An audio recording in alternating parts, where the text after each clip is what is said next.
Gayatri movie review. Dialogue king Mohan Babu తనదైన శైలిలో మాటల తూటలు, నటన రుచి చూపించి చాలా రోజులైంది. విలక్షణ నటుడు మోహన్ బాబు చానాళ్ల తర్వాత చేసిన సినిమా గాయత్రి. సినిమా గురించి మొదట్నుంచి గొప్పగా చెబుతూ వచ్చారు. ఇక టీజర్, ట్రైలర్ వచ్చాక అందులో డైలాగ్స్ ఆ అంచనాలను ఇంకాస్త పెంచాయి. ఇక హీరో విష్ణు కూడా ఈ సినిమాలో యంగ్ మోహన్ బాబు పాత్ర చేస్తున్నాడు అనగానే ఏదో విషయం ఉందనిపించింది. టాలీవుడ్ తెరపై మరోసారి తన నట విశ్వరూపాన్ని చూపించడానికి మోహన్ బాబు చేసిన ప్రయత్నం గాయత్రి. దాంతో గాయత్రి చిత్రంపై భారీ అంచనాలు నెలకొన్నాయి. ఇన్ని రకాలుగా ఆసక్తి రేపిన గాయత్రి సినిమా ఎలా ఉందో చూద్దామా? దాసరి శివాజీ మోహన్ బాబు ఓ రంగస్థల నటుడు. శారదా నిలయం పేరుతో అనాథ పిల్లల కోసం ఓ ఆశ్రమం నడుపుతుంటాడు. దాని పోషణ కోసం మారువేషాలు వేసి శిక్షలు పడ్డ దోషులు బదులుగా జైలుకు వెళ్లి వస్తుంటాడు.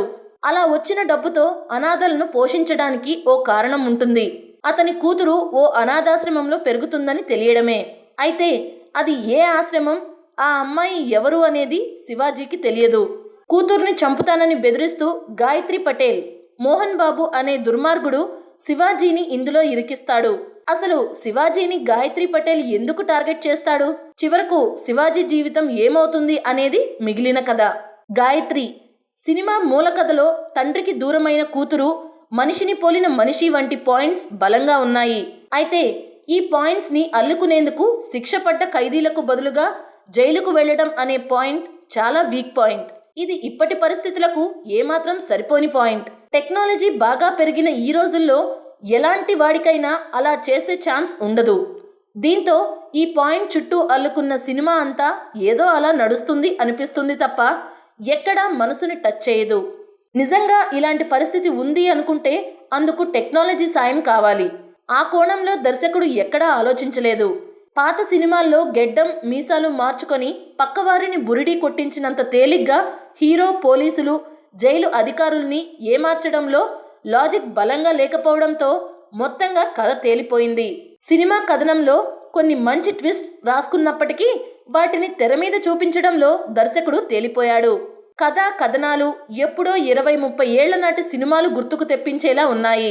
ఇలాంటి కూతురు సెంటిమెంట్ కథలంటే మోహన్ బాబుకు చాలా ఇష్టం అనుకుంటా. అప్పట్లో మలయాళం నుంచి తెలుగులో డబ్బింగ్ అయిన కంకణం సినిమా హిట్ అయ్యాక కూడా దాని రైట్స్ తీసుకొని ఖైదీ గారు తీశారు. రాయుడు కూడా కూతురు సెంటిమెంట్ ఆధారంగా తీసిందే. ఇప్పుడు గాయత్రి అదే రూట్లో వచ్చి అలాగే నిరాశపరిచింది. ఈ సినిమా మొత్తాన్ని మోహన్ బాబు ఒంటి చేత్తో నడిపించారు. కథ, కథనాలు పేలవంగా అనిపించినా తన నటన, డైలాగ్స్తో కొంతవరకు ఆ లోపాన్ని బయటపడకుండా చూశారు. అయితే ముందుకు వెళ్లే కొద్దీ ఆయన కూడా ఏమీ చేయలేని పరిస్థితి. శివాజీ, గాయత్రి పటేల్ పాత్రల్లో మోహన్ బాబును చూశాక ఆయన పూర్తి స్థాయిలో సినిమాలు చేస్తే బాగుండు అనిపిస్తుంది. అయితే కథల ఎంపిక విషయంలో కొత్త తరం మీద నమ్మకం ఉంచితే బాగుంటుంది. ఇక ఈ సినిమాలో మోహన్ బాబు కుమార్తె పాత్ర నిఖిల్, విమల్, శ్రియతో పాటు అనసూయ కూడా బాగా చేసింది. యంగ్ మోహన్ బాబుగా విష్ణు చేసిన పాత్ర కూడా బాగున్నా సినిమాకు ఆయన అవసరం, ఆయనకు సినిమా అవసరం లేదు అనిపిస్తుంది. ఇక బ్రహ్మానందం, ఆలీ పాత్రలు కూడా పాత తరహాలోనే ఉంటాయి. ఈ సినిమా పాజిటివ్ పాయింట్స్ విషయానికి వస్తే మోహన్ బాబు నటనతో పాటు అక్కడక్కడా పెళ్లిన డైలాగ్స్, అమరావతి భూసేకరణ, నేను అభివృద్ధి చేస్తుంటే ఇంకొకరికి ఓట్లు వేస్తారా అన్న చంద్రబాబు కామెంట్స్ మీద ఇండైరెక్ట్ సెటైర్స్ పడ్డాయి. అయితే కథకు వీటితో సంబంధం లేకపోవడంతో పెద్దగా బుర్రల్లోకి ఎక్కవు. పెళ్లైన కొత్తలో లాంటి సినిమాకు దర్శకుడు, ఆ నలుగురు కథకుడు మదన్ ఇలాంటి సినిమా తీశాడు అంటే మనసు ఒప్పుకోవటం లేదు. మా టుడే టుమారో ఈ చిత్రానికి ఇస్తున్న రేటింగ్ 2.5. హాయ్ ఫ్రెండ్స్, మా టుడే టుమారో యూట్యూబ్ ఛానల్ చూస్తున్నందుకు చాలా థ్యాంక్స్. మరిన్ని లేటెస్ట్ వీడియోస్ కోసం వెంటనే సబ్స్క్రైబ్ చేయండి. అలాగే ఈ బెల్ని కూడా రింగ్ చేసేయండి. మా నోటిఫికేషన్స్ అన్ని మీ మొబైల్లో వస్తాయి. అలాగే మా వీడియోస్ మీకు నచ్చితే లైక్ చేయండి, షేర్ చేయండి, నచ్చకపోతే కామెంట్ చేయండి.